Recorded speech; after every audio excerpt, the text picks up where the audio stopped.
Meu nome é Rebeca Teles, eu sou estudante da Universidade Estadual de Goiás e o título do meu trabalho é A relação entre o intercâmbio de novidades de Macondo e as trocas entre europeus e latino-americanos.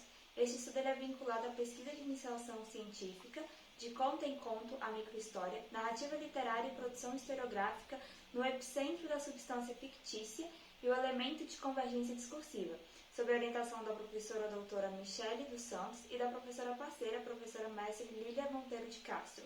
Macondo é a cidade fictícia do romance 100 Anos de Solidão, que consagrou o colombiano Gabriel Garcia Marques. Esse romance ele pode ser definido como a saga da família Buendia, e para o autor, os eventos que acontecem nesse texto não são eventos mágicos, não se tratam de eventos mágicos, mas sim da realidade. Através de uma abordagem histórico-literária, esse estudo ele propõe investigar se a relação entre as trocas reais entre europeus e latino-americanos com a tecnologia, a cultura, as novidades que chegaram na cidade fictícia de Macondo. Essas trocas que ocorreram na América Latina, elas são nominadas por Carlos Fuentes em O Espelho Enterrado, reflexões sobre a Espanha e o Novo Mundo como intercâmbios de novidades. Logo, esse trabalho ele pretende analisar o intercâmbio de novidades que ocorreu entre os ciganos e os moradores de Macondo e, posteriormente, entre a Companhia Bananeira. Ele busca relacionar as trocas que ocorreram entre o Novo Mundo e a Europa com as trocas que ocorreram em Macondo e mostrar o impacto delas na cidade de Macondo e na América Latina. Macondo era uma cidade isolada, sem conexão com outros lugares do mundo. Seus fundadores, a família Buendia, tinham o sonho de interligar Macondo com outras cidades. E nessa época, a única presença estrangeira que tinha em Macondo era a presença dos ciganos, que apareciam por lá às vezes e levavam algumas invenções, como imã, tapetes voadores e até o gelo. Depois dos ciganos, quem foi responsável por trazer pessoas de fora para Macondo foi a Úrsula Iguarã, que é a matriarca da família Buendia, e ela foi responsável por divulgar a cidade e trouxe pessoas que transformaram aquela aldeia inicialmente em um povoado ativo. O trem de ferro também foi muito importante para a modernidade em Macondo. Ele favoreceu o trânsito de pessoas e o acesso à luz elétrica, ao cinema e ao gramofone. Com o trem, americanos que também tiveram a oportunidade de conhecer Macondo e tiveram a intenção de explorar a terra. Eles instalaram lá a Companhia Bananeira, que é a representante do capitalismo externo na cidade fictícia de Garcia Marques. A Companhia Bananeira ela levou modernidade, mas ela também levou violência e morte para Macondo. A última tentativa de trazer novidades foi o regresso de Amaranta Úrsula, que é tataraneta da Úrsula Iguarã, que trazia consigo da Europa algumas coisas que ela considerava importantes, como sombrinhas, chapéus, e ela também trouxe um viveiro enorme de pássaros com a intenção de repovoar o céu de Macondo. Quando ela voltou para a cidade, ela esperava encontrar o que ela se lembrava da sua infância, mas Macondo já não era mais a mesma desde o massacre da Companhia Bananeira. Assim como Macondo, o Novo Mundo ele também era isolado e ele não tinha conexão com outros continentes, até a chegada da invasão europeia. Mas assim como a presença da Companhia Bananeira em Macondo, os europeus trouxeram violência e morte. A colonização ela provocou uma hibridização da cultura indígena, europeia e africana. Fuentes ele explora o intercâmbio de novidades entre o Novo Mundo e a Europa e mostra que produtos que são ou foram importantes para a América Latina, como o açúcar, o gado, cavalo, limões, laranjas, chegaram junto com os europeus, assim como também foram produtos do Novo Mundo para a Europa e se tornaram importantes lá, como o chocolate, o tabaco, o chile, a folha de coca, o milho, a batata inglesa e o tomate. As trocas realizadas na América Latina com a Europa não foram apenas mercadorias, plantas e animais. A América Latina é a fusão do que já existia antes da colonização com o que chegou junto à invasão europeia. A religião, os hábitos, a alimentação, a fauna e flora latino-americanos são frutos dessa interferência. Fuentes ele alega que não haveria cultura europeia no Novo Mundo se não fossem, assim, todos esses nossos símbolos nativos admitidos em pé de igualdade. A cultura americana é a junção do mundo indígena com a presença do europeu e dos negros trazidos à força por eles. A história da cidade fictícia de 100 anos de solidão, Macondo, assim como as cidades da América Latina, é marcada pela presença dos estrangeiros, seja para enganar com quinquilharias, como fizeram os ciganos e os colonizadores quando chegaram ao Novo Mundo, ou seja para exploração, como fez a Companhia Bananeira, e a colonização e a presença dos norte-americanos na América Latina, ou até mesmo em busca da alegria que havia em Macondo e que ainda é característica da América Latina. Assim como as cidades latino-americanas, Macondo é resultado das diferentes culturas que passaram por ela.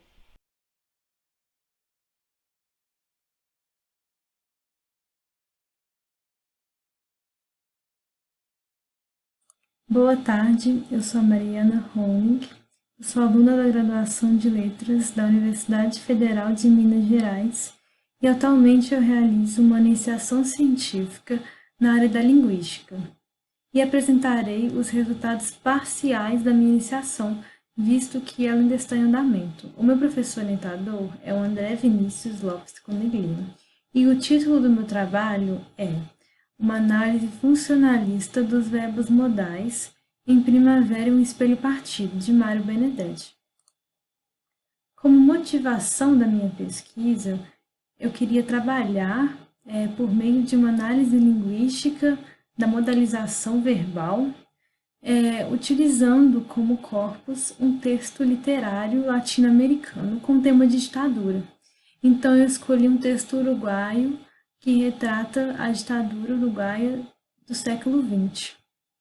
Como fundamentação teórica, eu utilizo a teoria funcionalista da linguagem, que, segundo Neves, por funcionalismo, entende-se em geral uma teoria da organização gramatical das línguas naturais, que procura integrar-se em uma teoria global da interação social.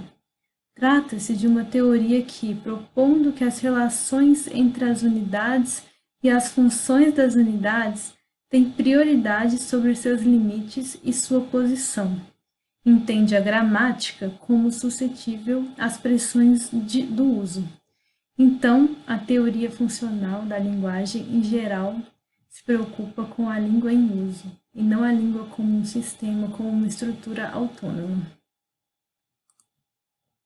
A modalização é a forma de expressão da subjetividade de um enunciador que avalia e qualifica seu enunciado nos campos semânticos das possibilidades, das obrigações, das capacidades e dos desejos.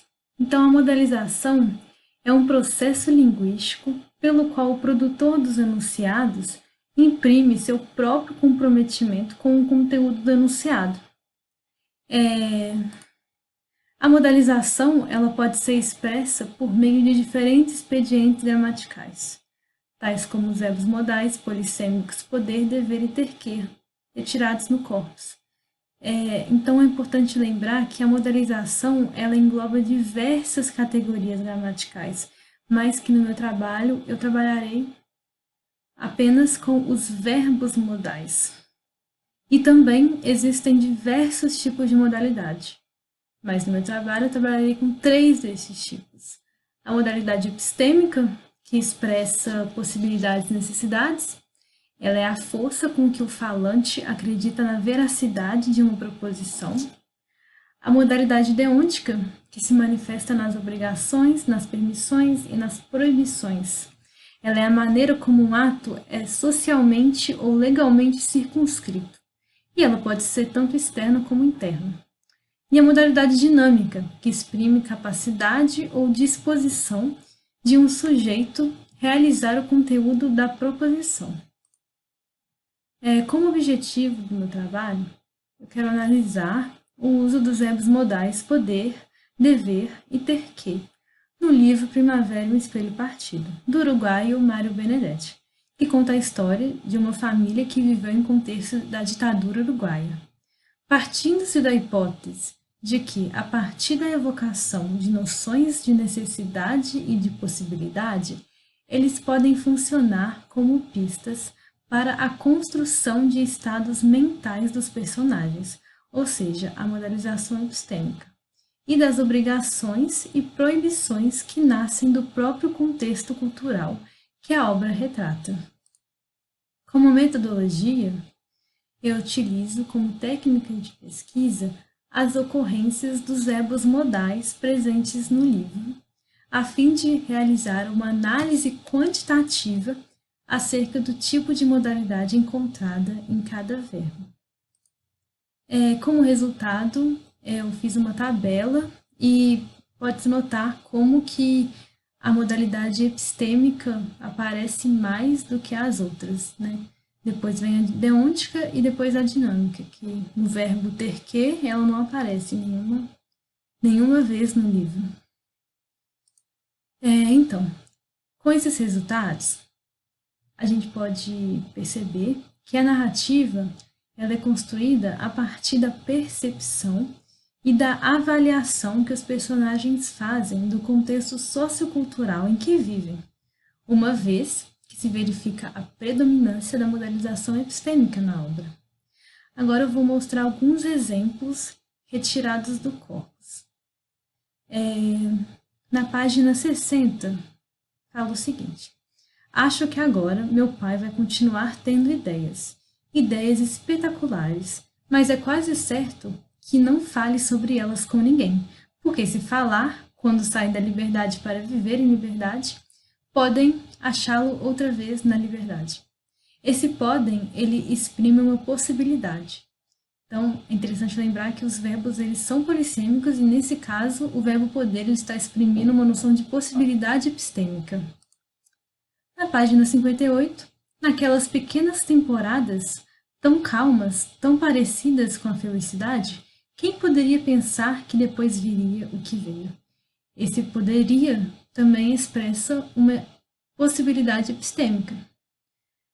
Na página 86, todo preso político deve agradecer a seus carcereiros por confirmarem nos fatos e em sua pessoa a validade de suas convicções, a razão de seus passos. Então, no caso aqui, o verbo dever, ele expressa uma necessidade epistêmica. Na página 35, aquela voz suave e anônima em que todos os aeroportos do mundo convoca para o embarque e que parece sempre a mesma, avisou-nos que deveríamos ir para o portão 8.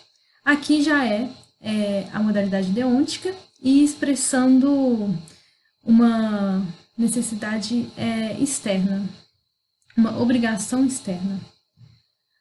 E por último, na página 68, tenho que mandar sinais daqui dessas paragens para alguém, e a quem mais senão você? Tenho que mandar sinais para não me desarmar, para não me reduzir a pedaços.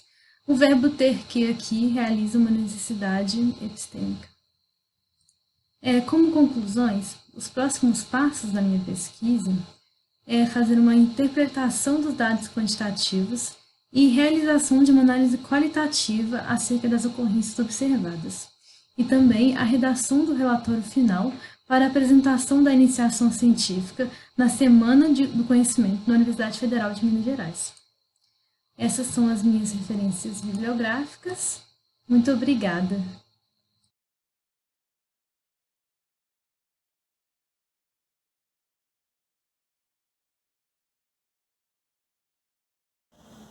Olá pessoal, eu me chamo Jeane Santos Corte Caetano, sou aluno do campus da UEG daqui de Inhumas e estou no 5º período de Letras. Primeiramente, quero agradecer a oportunidade de estar falando neste evento. Eu vou contar um pouquinho sobre a minha pesquisa, nossa, que foi feita sobre a orientação da professora Fernanda Fernandes Pimenta de Almeida Lima. Pessoal, só um detalhe, eu vou estar virando um pouquinho o meu rosto para a tela do meu computador, onde eu vou estar lendo e explicando melhor para vocês, tá bom? O título da pesquisa é Gêneros do Discurso, Ensino e Práticas Sociais, um diálogo sobre o funk. Eu vou fazer uma pequena introdução falando sobre o gênero e daí mais pra frente eu vou explicar melhor para vocês, tá bom? O gênero do discurso consiste em um objeto de estudos produtivamente amplo para se entender as práticas sociais na atualidade. Isso toma maior relevância quando estudado na perspectiva do ensino de língua portuguesa, especificamente de leitura e produção de textos. E é por meio dos gêneros, pessoal, gênero do discurso, que alcançamos o entrelaçamento entre a história, a linguagem, os sujeitos e suas ações. Isso é muito importante, pessoal. Essa relação, além de conferir a língua um caráter dialógico, ela colabora para a gente entender a concepção da interação verbal.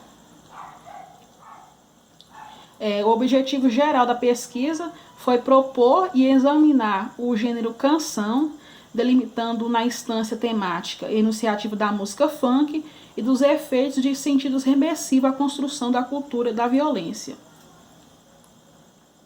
Foram analisadas várias músicas, coletamos 10 músicas dos anos 2000, que foram feitas dos anos 2000 até o ano 2020. Então, até hoje, a gente não está fazendo a coleta dessas músicas.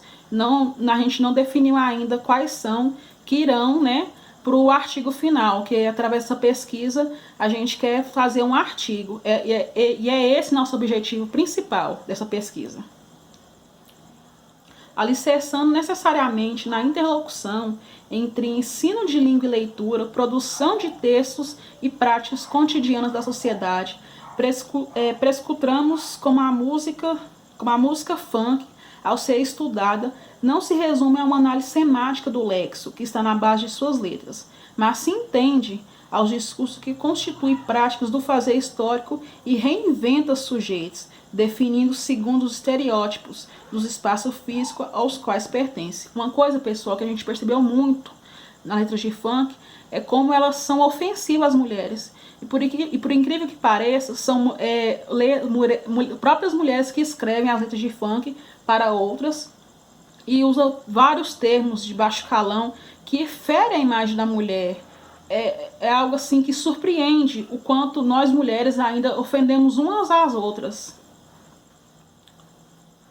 A fundamentação teórica dessa pesquisa foi o seguinte: com vista a compreender a relação entre práticas sociais, história e o estudo do gênero do discurso, na perspectiva do ensino de língua portuguesa, nós fundamentamos essa pesquisa através do estudo do Bakhtin, da Maria do Rosário Gregolin, do Marcuse, entre outros, Michel Foucault, que não pode faltar. A metodologia da nossa pesquisa foi uma pesquisa documental de abordagem qualitativa e interpretativa, cujo procedimento metodológico conduzirá os pesquisadores a coletarem músicas funks, como eu coletei as músicas entre o ano 2000 e 2020, como já tinha mencionado anteriormente. Então ainda não está definido ainda quais são as músicas que vão para o nosso artigo, porque são muitas que a gente está coletando e vamos selecionar apenas 2 para o artigo final, observando aquelas que inscreve sentido sobre a construção de práticas sociais com teores que remetem à cultura da violência urbana. Assim, foram selecionadas 10 letras das canções de funk para a pesquisa, para entendermos a exigência da delimitação investigativa. Do total, serão selecionadas apenas 2 para ser introduzida no artigo. Com isso, ressaltamos a relevância que envolve a iniciação e atuação investigativa de alunos do curso de letras ou de outras áreas para a construção de um entendimento sobre a relação entre sujeitos e suas práticas cotidianas e o ensino de leitura e produção de texto na escola.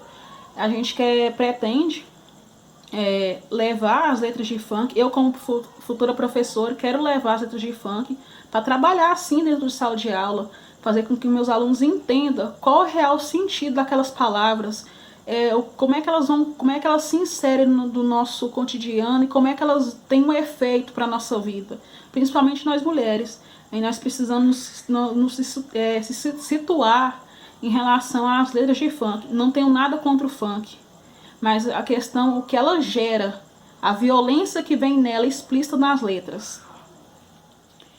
Voltando aqui, essa relação precisa ser problematizada na escola, enquanto processo didático de construção do conhecimento. Pessoal, isso aqui foi só um resuminho da pesquisa. Como eu já falei, ela não foi a pesquisa que foi feita até esse ano.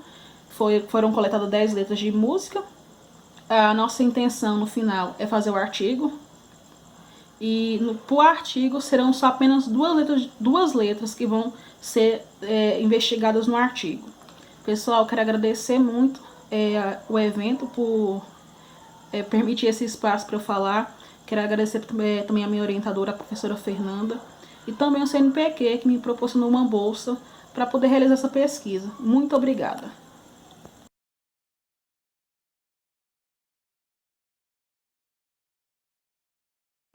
Olá a todos e a todas, meu nome é Wanderson Rafael e sou graduando em Letras Português e Inglês pela UEG Campus Coro-Coralina e participo do projeto de iniciação científica de literaturas de língua portuguesa, ministrado e coordenado pela professora Márcia Maria de Mello Araújo, onde eu pesquiso os bestiários e a figura do leão no imaginário religioso da Idade Média. Esse termo bestiário só é comum entre medievalistas e pesquisadores. Por isso que se você falar bestiais para qualquer pessoa na rua ou pessoa fora do meio, né, eles não vão conhecer esse termo. Eu mesmo não conhecia até ser apresentado pela professora Márcia em uma das matérias do curso de letras, que ela fala do bestiários.